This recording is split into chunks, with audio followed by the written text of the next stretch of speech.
Thanks so much for joining us tonight. We at Impact 100 DC are incredibly delighted to welcome actress and born and bred Washingtonian Dominique Brown as our guest tonight.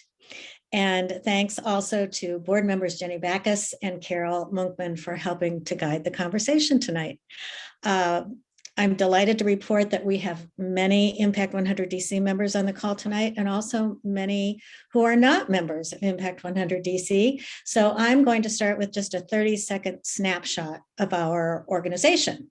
And please, I encourage you to visit our website if you are interested in learning more. And I believe Mon will put that address in the chat box. So Impact 100 DC is an all-volunteer women's philanthropic organization in our second year of grant making. Members pool every penny of their yearly membership contributions to create a high-impact grant that is awarded to a nonprofit in the DMV working to address unmet needs and affect change. We awarded our first $100,000 grant last September to Access Youth, a wonderful DC organization that provides access, provides at-risk young people with the skills and the resources and the support that they need to stay in school and out of the criminal justice system. Impact DC is currently reviewing applications for 2022, and we will award our second grant in June of 2022. So we have a great hour in store for you. And I am going to just begin by introducing Carol Munkman, who then will lead us off. And it's hard to know where to start with Carol. Carol is a longtime member of the Impact 100 board. And as Jenny Backus says, she is definitely our inspiration and soul. And beyond that, she is a leading light of DC arts and theater. She founded the Organization for Training Others in Need. That is an award-winning organization and has trained hundreds of DC residents. And she is an incredible mentor, storyteller. She has worked for 3 administrations. I believe she is the first Muslim woman to serve in a White House administration. And I could go on, but I will now turn you over to Carol. Thank you, Carol. Thank you. I hope I do as well on my part. I have the pleasure to introduce our moderator, Jenny Backus. Jenny is the founder and president of Backus Consulting, a strategic communications firm. She is a nationally recognized spokesperson and expert on strategic communications and partnerships. She has worked for Fortune 500 companies, national trade associations, NGOs, and in the political arena, serving as leadership positions in the House, the Senate, and on presidential campaigns. Jenny previously served as a senior policy advisor and head of strategic partnerships and engagement for Google. All right. And in the Obama administration as the acting assistant secretary for public affairs and the principal deputy assistant secretary for strategy and planning at the Department of Health and Human Services. Backus lives in Washington, D.C. with her husband, Ed Pagano, and son, Jack. And for those wishing to read more about our guests, full bios are on our website. Now, in addition to Jenny, I have the honor of bringing the star of our program this evening. Wow, and she's a fellow native.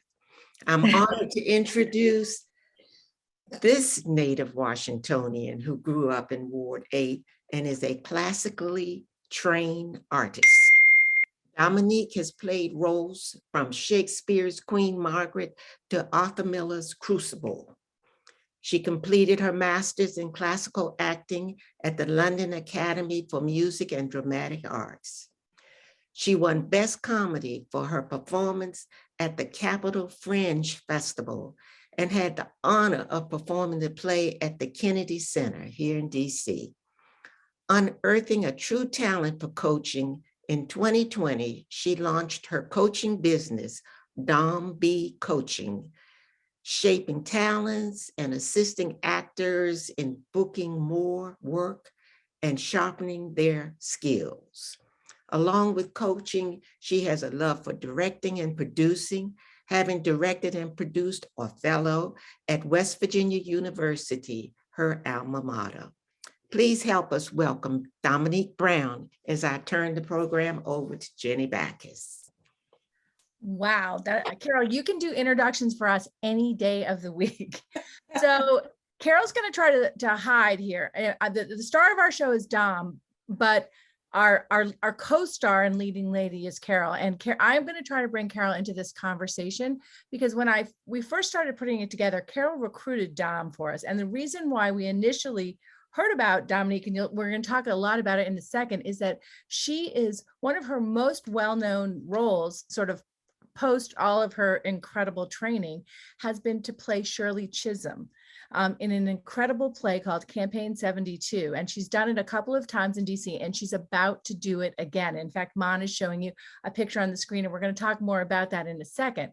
But when Carol recruited her for us, I realized that we have a woman, an incredible DC woman who is not at the beginning, but in the early parts of her career here in DC, and is in an incredible play that's about activism and social justice and finding your voice and opportunities and challenges that are put in the way, especially of women of color. And then we have Carol, who recruited her, who is a world-renowned playwright who has been advocating for voices of women of color and kids and folks across DC for a long time. So I'm going to try to sneak Carol into the conversation, which Dom has strongly encouraged me to do, because she is not a diva. She is a diva in terms of skill, but not a diva in terms of wanting only the spotlight for herself. In fact, she's one of the most generous, warm people you'll ever meet, and we're about to meet her. So we've had a lot of fun on the prep calls and talking about what we want to talk about. So if we want to go back to the screen, I want to start the evening off talking about the Dominique Brown story. So here you are, a proud graduate of Garrison Elementary School here in the district, Jefferson Middle School, and then Booker T. Washington Charter School, which isn't around anymore, but you grew up here. And then you went off to college at West Virginia University, and you hadn't done any drama up to that. Tell us how you ended up being a drama major at West Virginia and then going to London, and kind of along the way in the conversation, tell us a little bit about how different those two places are. Thank you so much, Jenny and Carol, for having me. Welcome, everyone. I'm so honored and I can't stop blushing. So yes, I am born and raised right here in Washington, DC. I made my way to West Virginia University, I think by happy accident. It wasn't my intentions. My intentions were to go to New York, of course. But, living in the city is so expensive and things like that. My passion was always acting.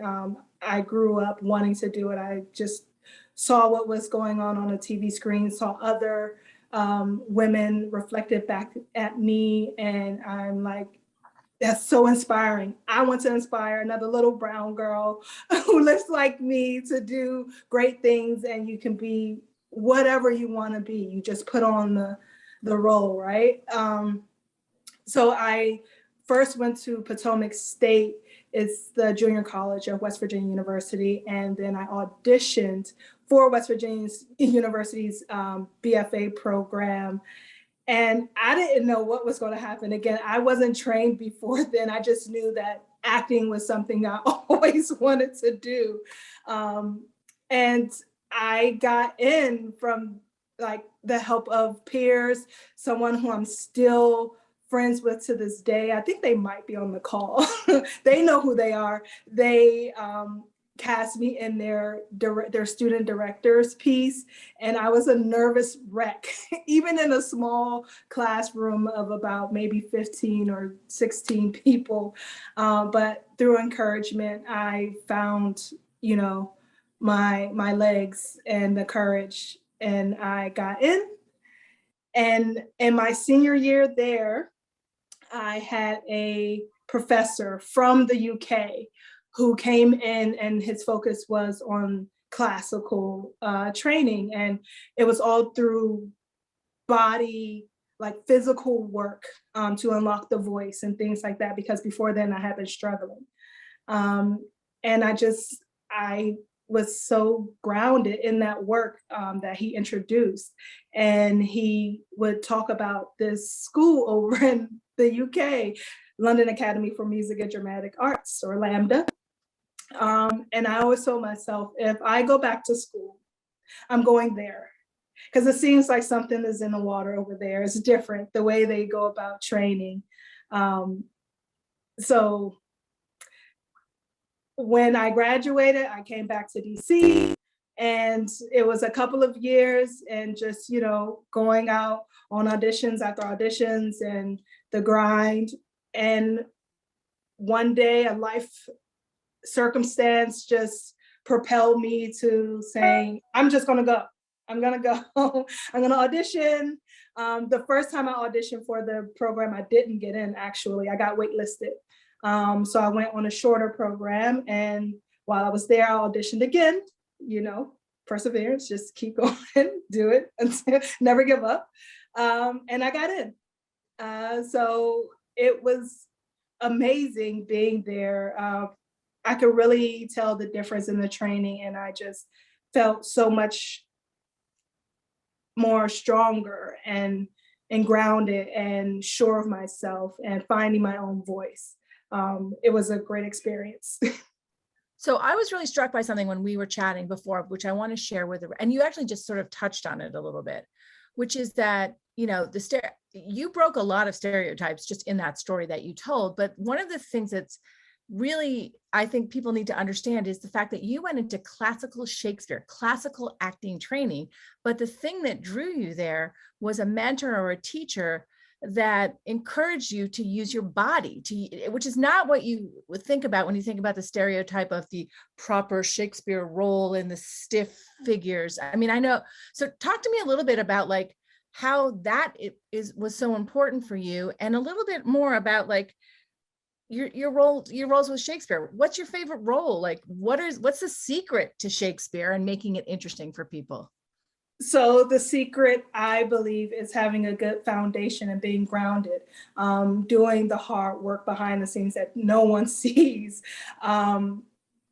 being grounded and getting my physicality and being in shape, because it takes a lot to perform Shakespeare, to have the breath and the capacity to do that night over night over night. I just found something in the physical work as opposed to the voice work, which is important, but through the physical work, I was still working and attuning my vocal instrument. And it just got me out of my head. I think certain people, they can like click with you or unlock something different in you. And it's no judgment to those who I didn't understand or get the lessons from, but that one teacher in particular was able to get me to that point in my training where something just unlocked. And it was through the physical work, and a lot of like, he started out with like Fitzmaurice work. That was just the basis of my training.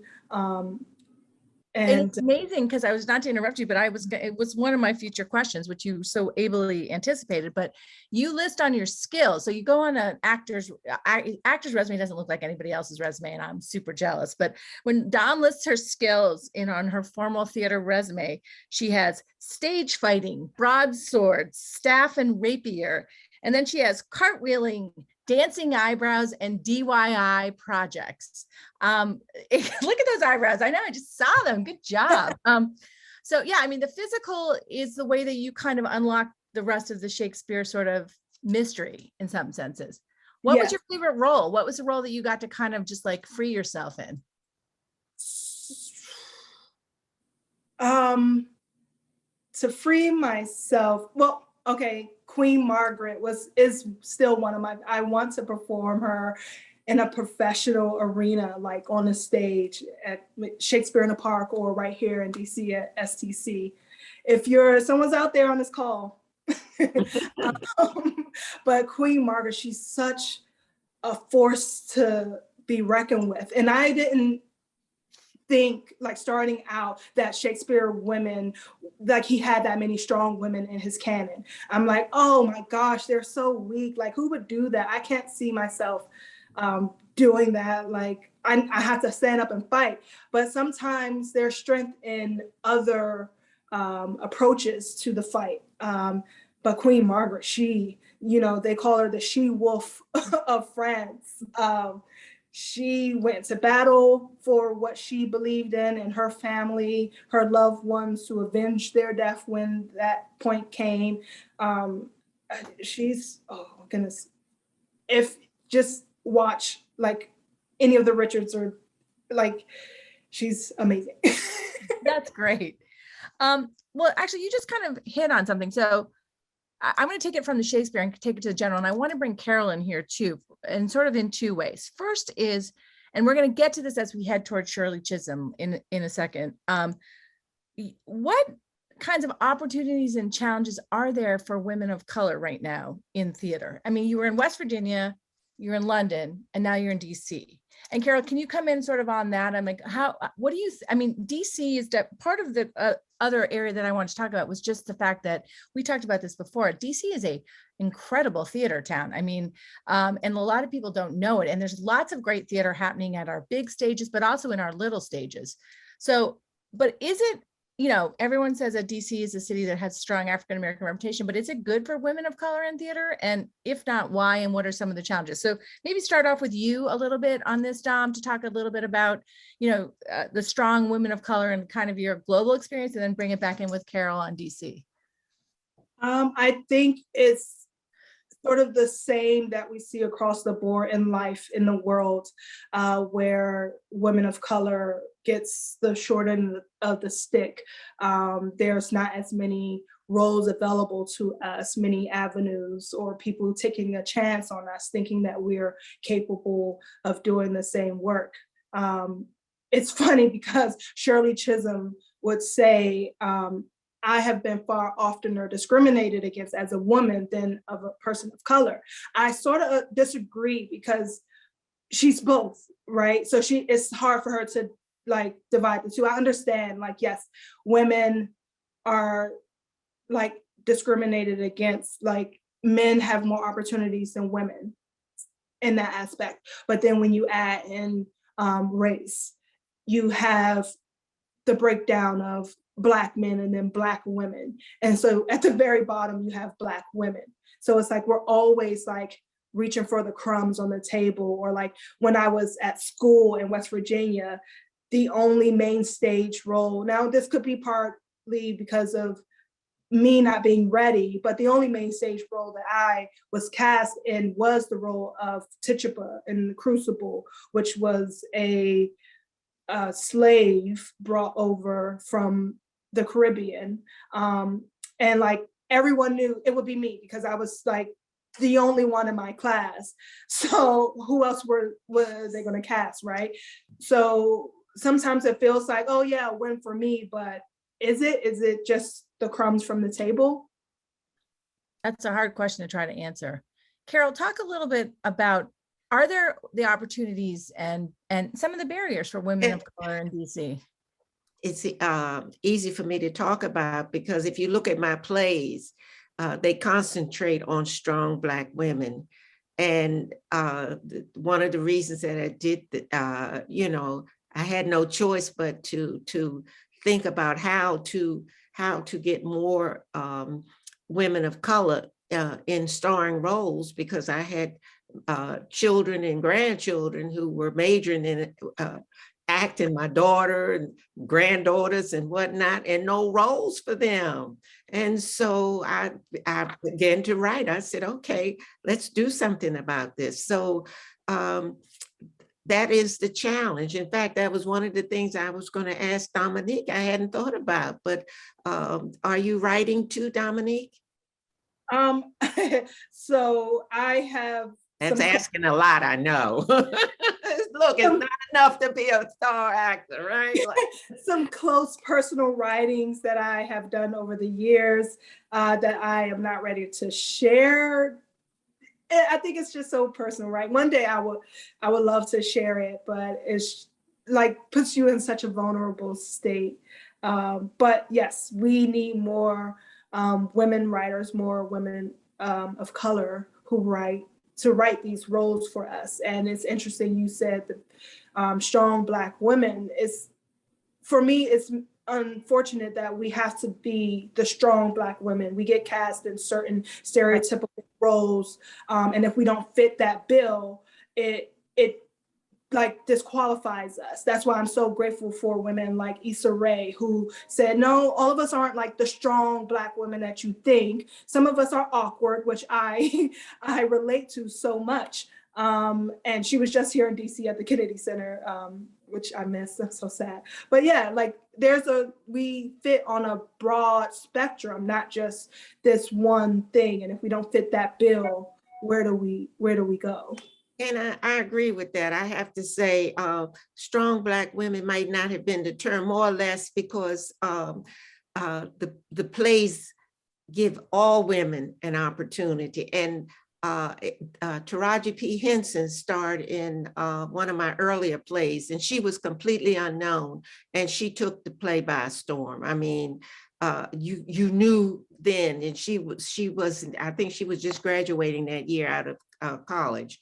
So, but she took a part that was not a leading part.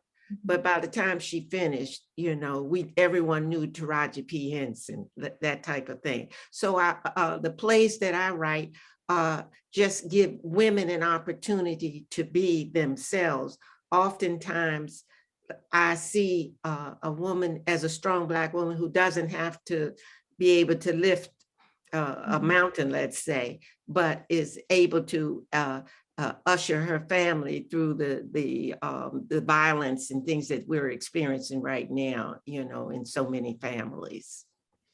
I think that's I think you both make such a really important point. It's just good roles. Like we need good roles and roles that don't necessarily confirm. We were talking earlier about it's a slow start, but the sort of rise of seeing African Americans in leading roles in Shakespeare. So we've got the Merchant of Venice right here in DC that's getting rave reviews. We've got Denzel Washington on Apple TV doing Macbeth, and then we have Ruth Negga, and I think that's how you say it, Negga. She's doing Lady Macbeth on Broadway with Daniel Craig. So I mean, it's great to see some of this, but I think on the Shakespeare side, there's still some more work to do. But hopefully here in DC, thanks to people like Carol, there isn't. But I do want to talk about one Black woman who I don't think a lot of people, when I was growing up, knew much about, or was, until I got more involved in politics, was sort of portrayed as, oh, that was just Shirley Chisholm over there. And people didn't take her and her story seriously. Dominique has brought this woman to life for a whole new generation of people. But before we kick it off, I did want to ask Carol, here's Dominique, and I want to ask Dominique, did you ever know, how much about Shirley Chisholm did you know before you started playing her? And Carol, did you ever get a chance to meet her or be in her orbit? Let's start with Carol and then go to Dominique. I did. I was really blessed many, many years ago to have been in the White House and had an opportunity to see the formation of the Congressional Black Caucus. And I had an opportunity to see her develop that caucus into the organization it is today. Yes. That's great. Donna, did you learn about her growing up in DC? Like how much did you know about her in your life before you started playing her? I probably knew very, very little. I knew the tagline, the first African-American Congresswoman, and that's probably about it. So taking on this role was like a big feat. I can imagine. I mean, what struck you when you first started doing research about her story? What sort of was a surprise to you about her? So approaching her, I was surprised of all the similarities we had.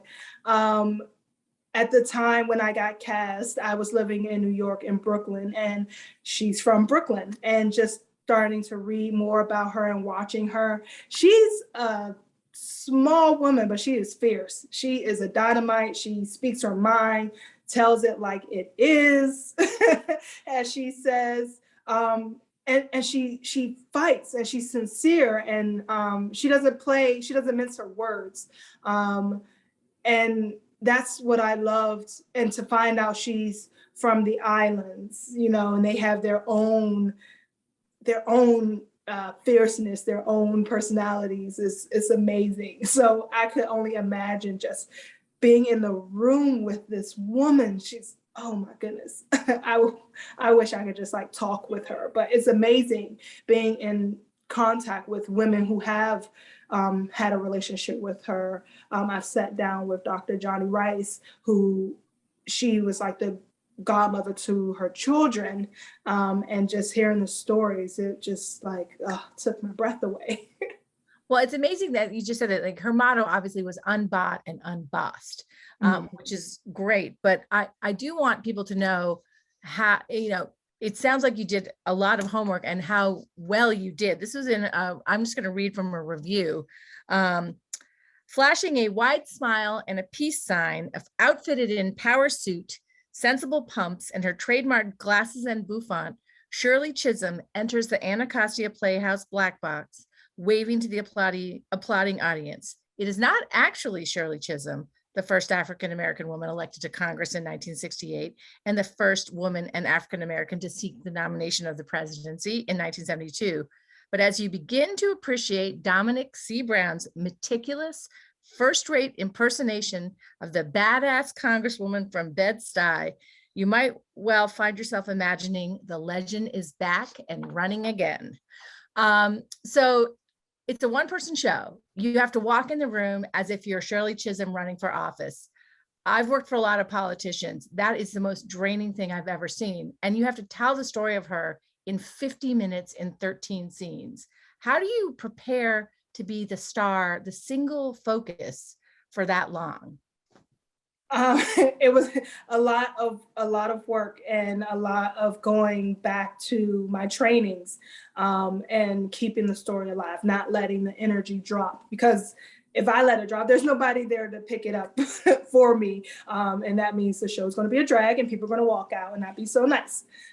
So it was a lot of going back to my training, to really, really be engaging and to really, try to forego the whole notion of taking on this big person, this historical figure, and letting it intimidate me, but doing the work, starting with what's written on the page and doing the research and letting all the details live and sing and speak for itself. So it's interesting to hear you talk, because I know that one of our Impact board members is listening tonight, had Shirley Chisholm as her professor. And a lot of, when you read about her, you know, and you talk about how she wants to be remembered as a woman who dared to be a catalyst for change, a lot of what she did was education and educating people and telling stories. So I know when you and Odell Ruffin and Len Dyson put this production together, a big focus of it is on bringing in younger people to learn her story. How much do you see your role in this play as both, you know, telling this woman's story, but also teaching this woman's story? I think, yes, it is teaching, because again, not a lot of people know her story. They're coming to know her story now, you know, with the last election and Kamala, the first African-American woman vice president, and with Barack Obama, the first African-American president, and Hillary Clinton running in that place. Shirley Chisholm was the person who made that possible. She paved the way, and she knew it. She said, even if I don't win, I'm paving the way. You know, she didn't want to be remembered just as the first Black Congresswoman or woman. She she wanted to be remembered for breaking down barriers and being the catalyst for change, which she was. So yes, it's a lot about teaching her story, and through portraying her, I found a passion within myself of wanting to teach or getting the young people involved as well. It was then I had the thought that maybe I do have something within me to help the youth know that life is much more grand. There's more out there if only you had the belief in yourself, or just someone who cared enough to believe in you for you when you don't have the energy or you've seen too much in life, because I know what that's like. Well, I'm glad you did that, because I wanted to come back into this part of it. We're going to take some questions in a few minutes, but I really was struck when I was preparing for this, looking at you and looking at Carol, that both of you are you're an incredible actor. She's a playwright, so you work a lot in the world of words, but you have also translated your skills into training and teaching other people. And I wanted to, is there a natural sort of nexus there in the arts? And what are some of the sort of gaping holes that are out there that need to be filled in terms of giving people confidence? I mean, Dominic, when we were talking, you have some great ideas, which I want to talk about a little bit, because it ties right back to Impact 100 and our commitment to try to build, and support the arts is one of our important planks. But talk a little bit about that, if you can. Like, why are you a good coach by being a good actress? Why, Carol, are you an incredible trainer by being a good playwright? And then what do we need to do? What's the thing that's missing out there? What's the holes that need to be filled to get more Dominiques and more Carols out there? Okay. From my perspective, I think the success of Often and its trainers has come from the fact that after serving in 3 White House administrations, I was able to connect with the folks in the top of their business. So when you bring these people before the students or the adults that have been kind of knocked down and just don't have it, don't really believe they can do it, and all of a sudden the people who they admire, they are hands-on with them, sharing, what it took for them to be successful, then you get a different response from your audience, from your students. And I think, so many of the students went on to really have successful, wonderful lives because of not me, but the contact of the superb people that are people like Dominique. Can you imagine having a class and bringing her in to speak to the class? And so that's what I had the opportunity to do with the Often organization, to bring in these highly motivated people like yourself, who to talk to just we so-called ordinary people. And it works because they can identify, they're like, it's touchable, it's in reach. That's awesome.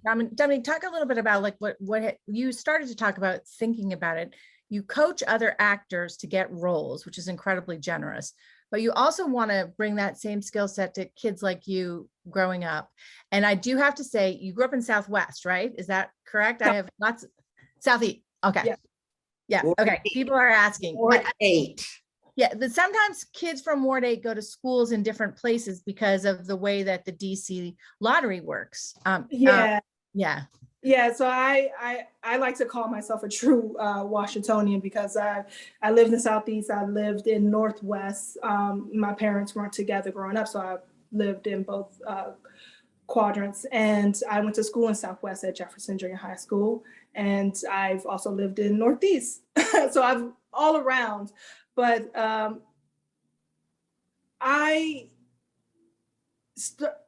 starting out with performing this with the Multimedia Training Institute, they bring in the young people, the youth, who are from neighborhoods and areas in DC, just like me.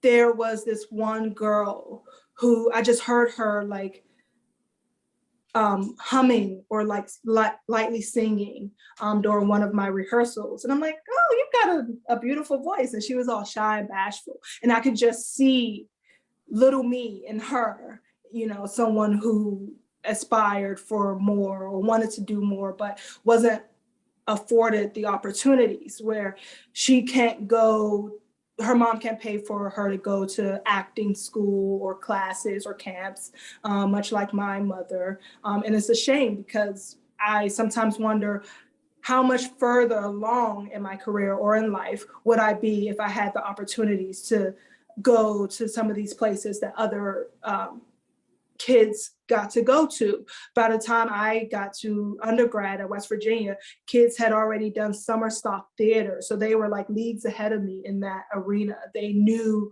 the terminology, they knew the professional aspects of acting. And I was really green. And it's nothing wrong with that. We all have our own journeys, but I want to come back here being inspired by just my own story, and to know that there are so many possibilities if only you can dream it and know that it's accessible to you. That's all it took for me, because I never thought a little girl from Southeast Washington, DC could go the places I've been and see the things I've seen and trained with, or come in contact with the people I've come in contact with. So to see her, I'm like, you can do this. Let's get you to sing the Black National Anthem at the start of the show. And that will be, you know, your starting point, and to see if you really like it. And I worked with her vocal facilities, getting her the techniques she needed, and worked on her confidence, because she was really shy. And again, takes me back to when I was in that director's class, and I was overcome with stage fright. So, which is hard to imagine now listening to you, which is incredible. I appreciate it. I still get nervous to this day, but I've learned in my training how to use it to my good. Yeah, just seeing her blossom, I was like, I can do this. I can help more children like her, more children who look like me, who come from where I come from, do this. So my goal is to eventually open up a nonprofit organization where young kids can come for free and get the training or the coaching to get prepared for auditions for maybe Duke Ellington High School for the arts, or for college, or maybe their first professional gig. That's what I want to gift to them, because it just takes one person to believe in someone. And at first I didn't think I can teach anybody anything. I didn't think I'd have the patience, but it just recognizing a part of you and someone else, just drawing that link helps a lot. I want to show children who look like me that classical theater, Shakespeare, is nothing to fear. It's not just for the old English white guys in England. And I've seen so many productions with people of color, and they were so powerful, from in London and in New York, Shakespeare in the Park with Danielle Brooks and Much Ado. It was amazing. And we bring so much of our culture and our stories to the roles, and it makes for a powerful,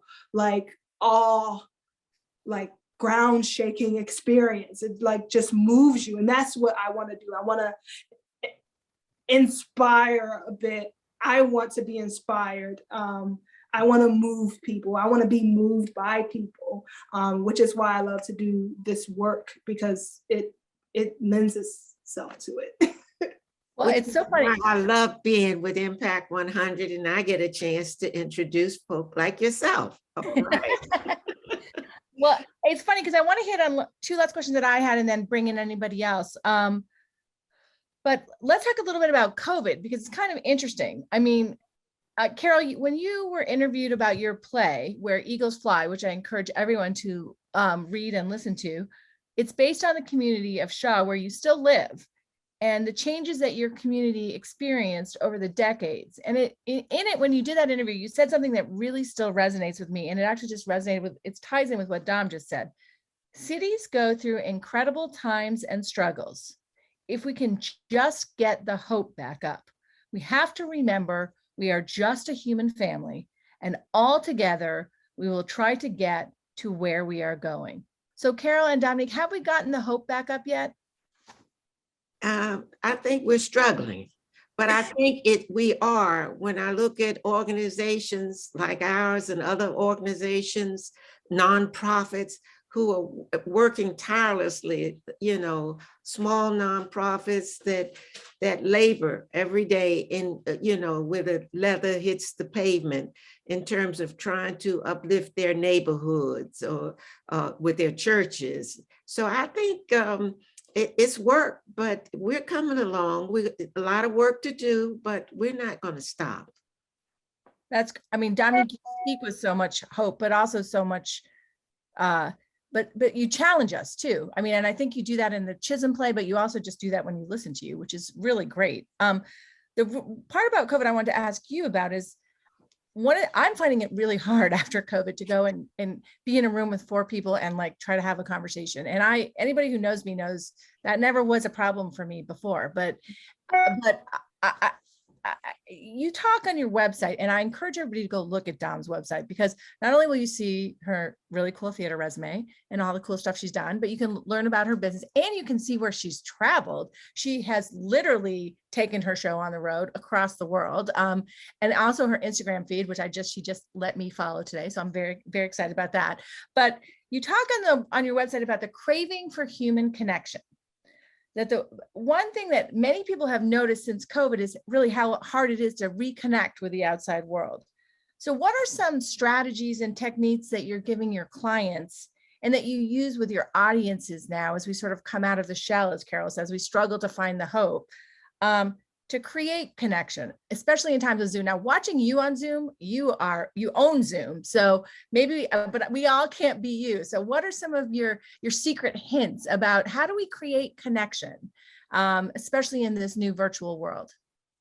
So I think it's the same thing with a key piece of acting tip that I got in training while I was in London, but I think I naturally did it throughout my life, is to truly be interested in the other person, to be like invested, and you need something from them, you crave something from them. So I find being a traveler makes me a better artist. When I travel, I don't travel just to be like, oh, I went here. Yeah, I get some cool pictures out of it, of course. But outside of that, I try to be in the moment and really be interested in the other people from that place, because they're different. They are individuals. They are unique in their own right.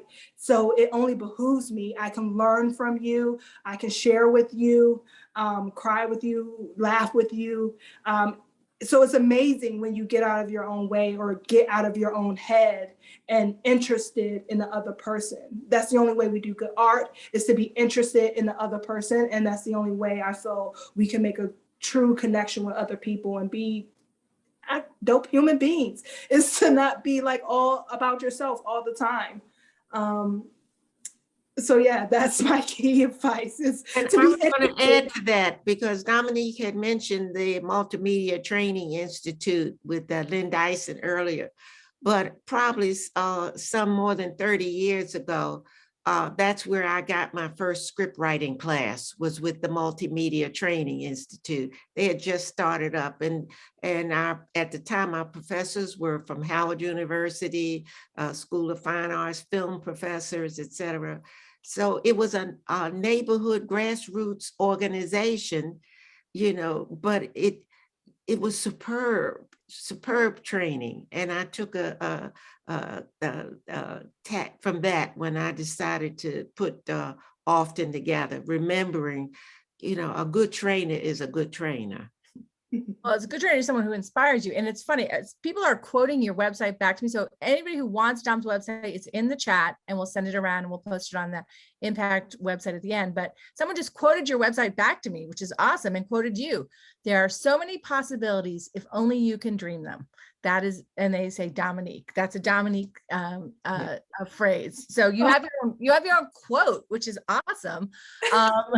But on that note, just kind of as we close, I want to go back a little bit to Impact. So Dominic, I really hope you do build that, because I hope then you can apply for us. We can't give any preferential treatment, but that's the kind of passion and dedication and organization and tie back to the community that we're hoping to support across the city.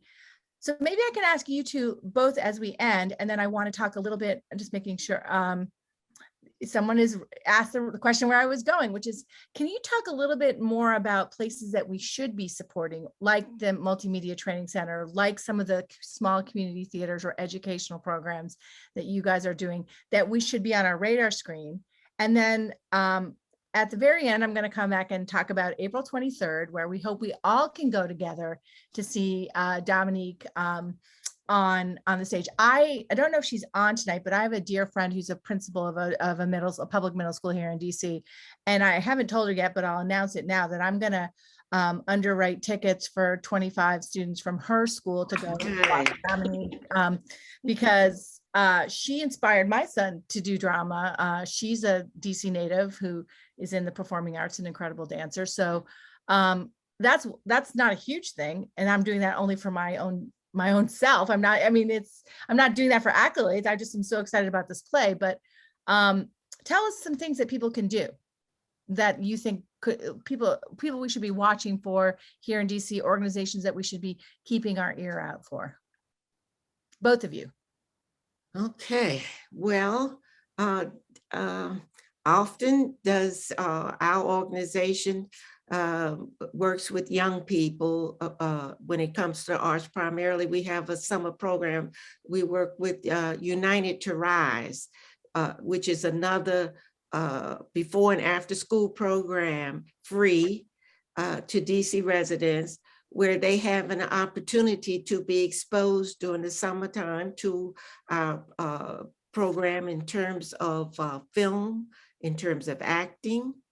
So, and I would suspect that look into other before and after school programs. Oftentimes, that is when children have an opportunity to sort of explore something other than the academic part of life.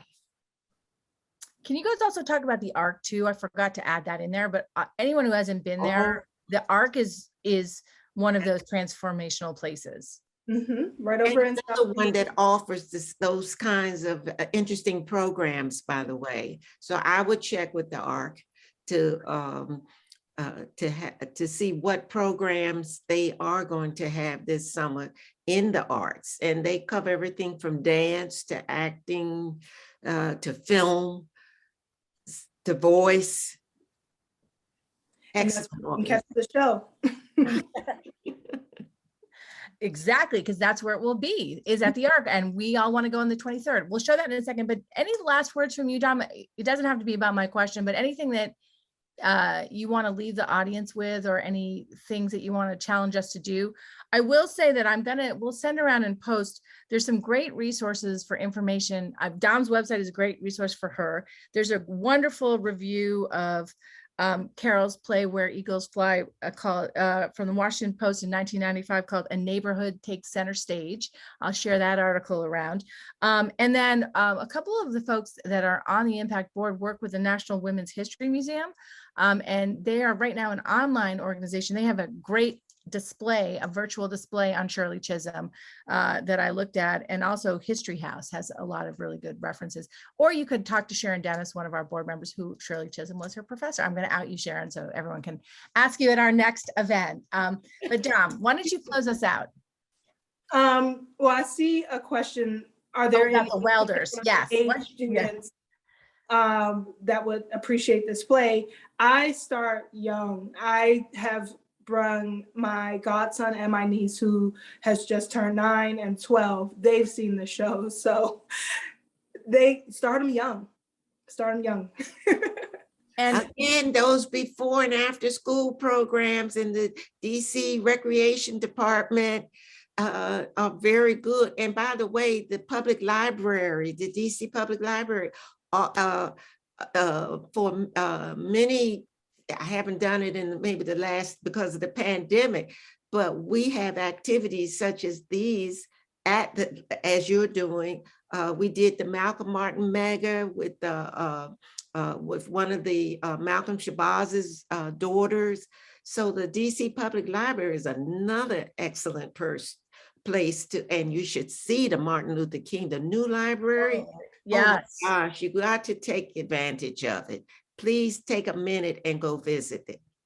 All right. The last question, because we still have 4 minutes, is, are you a part of the Welders? If you are, could you talk about it? I don't know what the Welders is. I've been stumped. I don't know what the Welders is. All right. Well, that's a good answer. We'll find out more. And on our next event, we will make sure we'll lead off with what it is and share information. I just want to thank, and maybe turn it back to Ann, but I just want to say that it's such an honor to be able to do this as part of Impact. I'm really touched that you asked me to do this, because it brought me to new places, just learning about these incredible women. It made me feel much more invested in my community and ready to look for new opportunities and to find more voices like Dom. And it's made me really excited to go see this play. So stay tuned for more information. If you're not an Impact member, please go to our website. We'll post information about going to the show together. Please get in touch with Dom. I'm already thinking about hiring her for my kids on next audition. So, and please go read the canon that Carol has put together. It's incredible that the amount of talent that is just on this Zoom tonight, including Ann, our own creative arts leader, who has been volunteering at the ARC for a long time. And I'm going to turn over her to just say goodbye. But thank you all for joining tonight. Thank you for excellent questions. Thank you to Mon for her Yes. superb technical Yes, renditions. yes, thank you, Mon. And Thank- and Dom, count me in as a new Dominique Brown. Well, not new, I've been like for 2 weeks, but I'm a Dominique Brown groupie. So you better let us know when you go somewhere next, because we'll be there cheering you on in the audience. I think we all will be. I think we all will be. This has been a really inspiring evening. I'm sorry it's come to a conclusion, but Dominique, thank you so much for being with us. And Carol and Jenny, thank you for your wise and wonderful questions and comments. And thank you all for being here.